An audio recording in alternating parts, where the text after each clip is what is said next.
നമസ്കാരം. മലയാളി വാർത്ത ഇൻസ്റ്റന്റിലേക്ക് സ്വാഗതം. ഇറാനിൽ നിന്നും 3 ഇന്ത്യക്കാരെ തട്ടിക്കൊണ്ടുപോയിരിക്കുന്നു. ഇതിനു മുൻപും ഇറാൻ അതിർത്തിയിൽ നിന്നും ഇന്ത്യക്കാരനെ തട്ടിക്കൊണ്ടുപോയൊരു വാർത്ത നമ്മളേവരും കണ്ടിരുന്നു. കുൽഭൂഷൺ ജാദവ്, മുൻ നാവികസേന ഉദ്യോഗസ്ഥൻ. അതിന് പിന്നാലെ ഉണ്ടായ സംഭവങ്ങളൊക്കെ നമുക്കിന്നും അറിയാവുന്ന വിഷയമാണ്. എന്നാൽ ഇപ്പോൾ വീണ്ടും ഇറാനിലേക്ക് യാത്ര ചെയ്ത 3 ഇന്ത്യക്കാരെ കാണാതായിരിക്കുന്നുവെന്നുള്ളത് തെഹ്റാനിലെ ഇന്ത്യൻ എംബസി തന്നെ സ്ഥിരീകരിച്ചൊരു സാഹചര്യം ഉണ്ടായിരിക്കുന്നു. ഇതിന് പിന്നിൽ പ്രവർത്തിച്ചത് പാകിസ്ഥാനിലെ ചാരസംഘടനയായ ഏജൻസിയായ ISI ആണെന്നുള്ള സംശയം കൂടുതൽ ബലപ്പെടുകയാണ്. എന്തായിരുന്നാലും ഇന്ത്യൻ എംബസി അവരെ ഉടനടി കണ്ടെത്താനുള്ള ശ്രമങ്ങൾ നയതന്ത്രപരമായി നടത്തിപ്പോരുകയാണ്.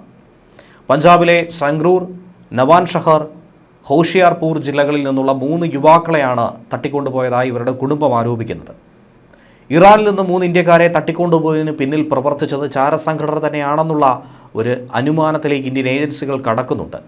ISIയുടെ പങ്കിനെക്കുറിച്ചുള്ള വിപുലമായ അന്വേഷണമാണ് ഇപ്പോൾ ഇന്ത്യ നടത്തുന്നത്. ഇറാന്റെ തന്നെ തലസ്ഥാനമായ ടെഹ്റാനിൽ നിന്നാണ് മെയ് 1-ാം തീയതി ഇവരെ തട്ടിക്കൊണ്ടുപോയത്. അതിന് പിന്നിൽ പാകിസ്ഥാനാണെന്ന് തെളിയിക്കുന്ന നിരവധി സൂചനകൾ ഇതിനോടകം നമുക്ക് ലഭ്യമായിട്ടുണ്ട്. ടെഹ്റാനിൽ ഇറങ്ങിയതിന് പിറകെ ഇവരെ കാണാതാവുകയായിരുന്നു. ദില്ലിയിൽ നിന്നും ദുബായ് വഴി ഇറാൻ വഴി ഓസ്ട്രേലിയയിലേക്ക് ജോലിക്കായി യാത്ര ചെയ്യുകയായിരുന്നു ഇവർ. ആദ്യം ദുബായിലെത്തി, അവിടെ നിന്നും തെഹ്റാനിലെത്തി, അതിനുശേഷം ഓസ്ട്രേലിയയിലേക്കായിരുന്നു യാത്ര കാത്തു നിന്നത്. അതിനിടയിലാണ് ഇവർക്ക് ഇറാനിൽ താൽക്കാലിക താമസവും മറ്റ് ഭക്ഷണവുമൊക്കെ വാഗ്ദാനം ചെയ്തിരുന്നത്. പക്ഷേ ഇറാനിൽ ഇറങ്ങിയതിന് തൊട്ട് പിറകെ ഇവർ എവിടെ പോയി എന്ന കാര്യത്തിൽ ഒരു വ്യക്തതയുമില്ലായിരുന്നു, ഒരു വിവരവുമില്ലായിരുന്നു. അവരെ കാണാതാവുകയായിരുന്നു. ഈ 3 പേരും പാകിസ്ഥാനിൽ ചാരപ്രവർത്തനത്തിൽ ഏർപ്പെട്ടുവെന്ന് തെളിയിക്കാൻ വേണ്ടിയിട്ടുള്ള ശ്രമങ്ങളാണ് ISI ഇനി നടത്തിപ്പോരാൻ പോകുന്നതെന്നാണ് ഇന്ത്യൻ ഏജൻസികൾ സംശയിക്കുന്നത്. ഇതിനു മുൻപും സമാനമായി തന്നെയാണ് പാകിസ്ഥാൻ ചെയ്തിട്ടുള്ളത്. പാകിസ്ഥാന് ശരിയായ ഏജന്റുമാരെ പിടികൂടാൻ കഴിയാതെ വരുമ്പോൾ ഇത്തരത്തിൽ പാവപ്പെട്ട ജനങ്ങളെ പിടിച്ചുകൊണ്ടുപോവുകയും ക്രൂരമായ പീഡനത്തിന് ഇരയാക്കുകയും ഏറ്റവും ഒടുവിൽ ഇന്ത്യയെ അപമാനിക്കാനുള്ള ഒരു തുറുപ്പായി ഇതിനെ മാറ്റുകയുമാണ് സാധാരണ ചെയ്തുകൊണ്ടിരിക്കുന്നത്. എന്നാൽ സത്യാവസ്ഥ അത് പുറത്തു വരിക തന്നെ ചെയ്യും. ഹുഷൻപ്രീത് സിംഗ്, ജസ്പാൽ സിംഗ്, അമൃത്പാൽ സിംഗ് എന്നിവരെയാണ് തട്ടിക്കൊണ്ടുപോയിരിക്കുന്നത്. പഞ്ചാബിലെ സംഗ്രൂർ, ഹോഷിപൂർ എന്നിവിടങ്ങളിൽ നിന്നുള്ളവരാണ് ഇവർ. മോചനദ്രവ്യം ആവശ്യപ്പെട്ട് ഇതിനോടകം തന്നെ ഇവരുടെ കുടുംബാംഗങ്ങൾക്ക് ഭീഷണി കോളുകളും എത്തിയിട്ടുണ്ടായിരുന്നു. കുടുംബാംഗങ്ങൾ പറയുന്നത് അനുസരിച്ചുകൊണ്ട് ഈ യുവാക്കളെ തട്ടിക്കൊണ്ടുപോയെന്നും അവരെ വിട്ടുകിട്ടണമെങ്കിൽ 1 കോടി രൂപ മോചനദ്രവ്യമായി നൽകണമെന്നും സംഘം ഈ യുവാക്കളുടെ കുടുംബത്തോട് ആവശ്യപ്പെട്ടുവെന്നാണ് പറയുന്നത്. 3 പേരെയും മഞ്ഞ നിറത്തിലുള്ള ഒരു കയർ കൊണ്ട് കെട്ടിയിട്ട ചില വീഡിയോ ചിത്രങ്ങളും മറ്റും ഇവർ അയച്ചു തന്നതായും കുടുംബം തന്നെ ആരോപിക്കുന്നുണ്ട്. ഇതേക്കുറിച്ചുള്ള പരാതിയും കുടുംബം അന്ന് തന്നെ പോലീസിന് സമർപ്പിച്ചിട്ടുണ്ടായിരുന്നു. ബന്ധപ്പെട്ട അധികൃതരെ ഇത് അറിയിച്ചിട്ടുണ്ടായിരുന്നു. യുവാക്കളുടെ കയ്യിൽ നിന്നും രക്തം ഇറ്റു വീഴുന്നതടക്കം കാണാമെന്നാണ് കുടുംബാംഗങ്ങൾ മാധ്യമങ്ങളോട് പറഞ്ഞിട്ടുണ്ടായിരുന്നു. ഇവരുടെ ദേഹത്ത് മുറിവുകളും ചതവുകളും ഉണ്ടായിരുന്നു.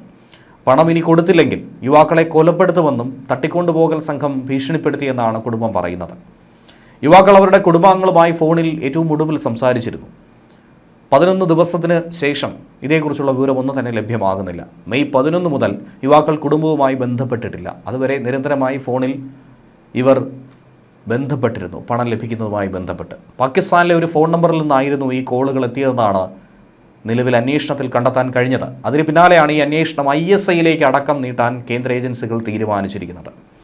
ദുബായ് വഴി ഓസ്ട്രേലിയയിലേക്ക് കൊണ്ടുപോകാം, ഇതായിരുന്നു വാഗ്ദാനമുണ്ടായിരുന്നത്. ഈ വാഗ്ദാനം നൽകിയ ഏജന്റ് നിലവിൽ ഒളിവിൽ പോയിരിക്കുന്നുവെന്നാണ് മനസ്സിലാക്കാൻ കഴിയുന്നത്. ഈ ഏജന്റിന് പാകിസ്ഥാൻ ചാരസംഘടനയായും ബന്ധമുണ്ടോ എന്ന കാര്യം നിലവിൽ അന്വേഷിക്കുന്നുണ്ട്. സംഭവത്തിൽ FIR രജിസ്റ്റർ ചെയ്ത് അന്വേഷണവും ആരംഭിച്ചിട്ടുണ്ട്. നയതന്ത്ര ഉദ്യോഗസ്ഥരുമായി ഇതുമായി ബന്ധപ്പെട്ട കാര്യങ്ങൾ സംവദിക്കുന്നുമുണ്ട്. 3 യുവാക്കളെ കാണാതായി എന്നുള്ള വിവരം കുടുംബാംഗങ്ങൾ തന്നെ ഇന്ത്യൻ എംബസിയെ നേരിട്ട് അറിയിച്ചിരുന്നു.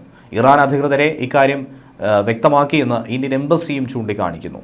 കാണാതായ ഇന്ത്യക്കാരെ അടിയന്തരമായി കണ്ടെത്തണമെന്നും ഇവരുടെ സുരക്ഷ ഉറപ്പാക്കുമെന്നും ഇന്ത്യൻ എംബസി തന്നെ പ്രസ്താവനയിലൂടെ പറഞ്ഞിട്ടുണ്ട്. 3 പേരെയും കണ്ടെത്താൻ ടെഹ്റാനിലെ ഇന്ത്യൻ എംബസി ഇറാൻ സർക്കാരിൻ്റെ പൂർണ്ണ സഹായം അഭ്യർത്ഥിച്ചിട്ടുണ്ട്. എന്തായിരുന്നാലും ഇന്ത്യയെ സംബന്ധിച്ച് ഇത് ആദ്യത്തെ സംഭവമല്ല. നമുക്കറിയാവുന്നതാണ്, മുൻ ഇന്ത്യൻ നാവികസേന ഉദ്യോഗസ്ഥനായിരുന്ന കുൽഭൂഷൺ ജാദവിനെ സമാനമായി ഇറാനിൽ നിന്ന് തന്നെയായിരുന്നു തട്ടിക്കൊണ്ടുപോയത്. ചാബഹാർ തുറമുഖത്തിനടുത്ത് നിന്നും അതിർത്തി മേഖലയിൽ നിന്നും ബലൂചിസ്ഥാൻ്റെ പ്രവിശ്യയിൽ ചാരപ്രവർത്തനം നടത്തിയെന്നൊക്കെ ആരോപിച്ചുകൊണ്ടായിരുന്നു അറസ്റ്റ് ചെയ്തത്. 2016 ഈ സംഭവം ഉണ്ടായത്, 9 വർഷങ്ങൾക്ക് മുൻപ്. 2016 മാർച്ച് 3 അറസ്റ്റ് ചെയ്തു. ഇന്ത്യൻ ചാരസംഘടനയായ റോയുടെ ചാരനാണ് കുൽഭൂഷൺ ജാദവ് എന്നായിരുന്നു പാകിസ്ഥാൻ്റെ ആരോപണം. തുടർന്ന് 2017 ഏപ്രിൽ 10 കുൽഭൂഷൺ ജാദവിന് വധശിക്ഷ വിധിക്കുകയും ചെയ്തു. എന്നാൽ ഇതൊക്കെ തന്നെ മാനുഷിക മൂല്യങ്ങൾക്കെതിരായിട്ടും അന്താരാഷ്ട്ര നീതിന്യായ വ്യവസ്ഥയ്ക്ക് എതിരാണെന്നും ചൂണ്ടിക്കാട്ടി ഇന്ത്യ ശക്തമായി തന്നെ ഫൈറ്റ് ചെയ്തിരുന്നു. കുൽഭൂഷൺ ജാദവിൻ്റെ അറസ്റ്റ്, രാജ്യാന്തര കുറ്റവാളികളെ അറസ്റ്റ് ചെയ്യുന്നതും കൈമാറുന്നതും സംബന്ധിച്ച അന്താരാഷ്ട്ര കരാറായിട്ടുള്ള വിയന്ന കരാറിന് വിരുദ്ധമാണെന്ന് ലോകവ്യാപകമായ അന്ന് വിമർശനം ഉയർന്നു കേട്ടു. ഇന്ത്യൻ നാവികസേനയിൽ നിന്നും വിരമിച്ച ശേഷം കുൽഭൂഷൺ ജാദവ് ഇറാനിലെ ചാബഹാറിൽ ഒരു ചെറിയ ബിസിനസ് നടത്തി പോരുകയായിരുന്നു. കുൽഭൂഷൺ ബലൂചിസ്ഥാനിലും കറാച്ചിയിലും ചാരപ്രവർത്തനം നടത്തിയെന്നാണ് പാകിസ്ഥാൻ പിന്നീട് പത്രക്കുറിപ്പ് ഇറക്കിയത്. ഇന്ത്യൻ ഹൈക്കമ്മീഷണറുമായി പിന്നീട് ബന്ധപ്പെട്ടിരുന്നു. വിട്ടുകിട്ടുന്നതുമായി ബന്ധപ്പെട്ട ചർച്ചകൾ മുന്നോട്ട് കൊണ്ടുപോയി. പക്ഷേ പാകിസ്ഥാൻ സർക്കാർ ഒരു തരത്തിലും ഇതിനോട് അനുനയപ്പെട്ടില്ല. കുൽഭൂഷൺ ഇന്ത്യൻ സർക്കാരുമായി ബന്ധമില്ലെന്ന് അദ്ദേഹം ഈ 2002 തന്നെ ഇന്ത്യൻ നാവികസേനയിൽ നിന്നും വിരമിച്ചെന്നും ഇന്ത്യ കർക്കശമായി പറയുകയും ചെയ്തു. എന്നാൽ പാകിസ്ഥാൻ ആകട്ടെ ഇന്ത്യക്ക് നയതന്ത്ര വിശദീകരണം അടക്കം നിഷേധിക്കുകയും ഇതിനെ പൂർണ്ണമായും തള്ളിക്കളയുകയും ചെയ്തു. എന്നാൽ കുൽഭൂഷണെ ഇറാനിൽ നിന്നും തട്ടിക്കൊണ്ടുപോകാൻ പാകിസ്ഥാൻ ചാര ഏജൻസിയായ ISIയെ മറ്റൊരാൾ സഹായിച്ചു എന്നുള്ള വിവരം പിന്നീട് നമുക്ക് ലഭ്യമായിരുന്നു. ചാരവൃത്തി ആരോപിച്ച് 2017 ഏപ്രിലിൽ പാകിസ്ഥാൻ സൈനിക കോടതി വധശിക്ഷ വിധിച്ചതിന് പിന്നാലെയാണ് ജാദവിന് കോൺസുലാർ പ്രവേശനം നിഷേധിച്ചതിനും സൈനിക കോടതി വിധിച്ച വധശിക്ഷ ചോദ്യം ചെയ്തും ഇന്ത്യ അന്താരാഷ്ട്ര നീതിന്യായ കോടതിയെ ബന്ധപ്പെട്ടു. ചാരവൃത്തി ആരോപിച്ചാണ് മുൻ നാവികസേന ഓഫീസറായ ജാദവിനെ വധശിക്ഷയ്ക്ക് വിധിച്ചതെങ്കിൽ വ്യാപാരത്തിന് ഇറാനിൽ പോയ ജാദവിനെ തട്ടിക്കൊണ്ടുപോയി കുറ്റം കെട്ടിച്ചമച്ചുവെന്ന് ഇന്ത്യ ശക്തമായി വാദം ഉന്നയിച്ചു. അങ്ങനെ ഇതിൽ ഇന്ത്യക്ക് ന്യായമായൊരു വിധി ലഭ്യമായിരുന്നു. എന്നാൽ ഇന്ത്യൻ ചാരനാണെന്ന് ആരോപിച്ചുകൊണ്ട് പാകിസ്ഥാനിൽ വധശിക്ഷയ്ക്ക് വിധിക്കപ്പെട്ട കുൽഭൂഷൺ ജാദവിനെ പിടികൂടാനെന്ന് സഹായിച്ച മതപണ്ഡിതനും പാകിസ്ഥാനിൽ പിന്നീട് അജ്ഞാതരുടെ വെടിയേറ്റ് കൊല്ലപ്പെട്ടത് ഏതാനും മാസങ്ങൾക്ക് മുൻപായിരുന്നു. ബലൂചിസ്ഥാൻ പ്രവിശ്യയിലെ ടർബത്ത് നഗരത്തിലെ പള്ളിയിൽ പ്രാർത്ഥന കഴിഞ്ഞിറങ്ങുമ്പോഴാണ് അജ്ഞാതർ ബൈക്കിലെത്തി ഇയാൾക്ക് നേരെ വെടിയുതിർത്തത്.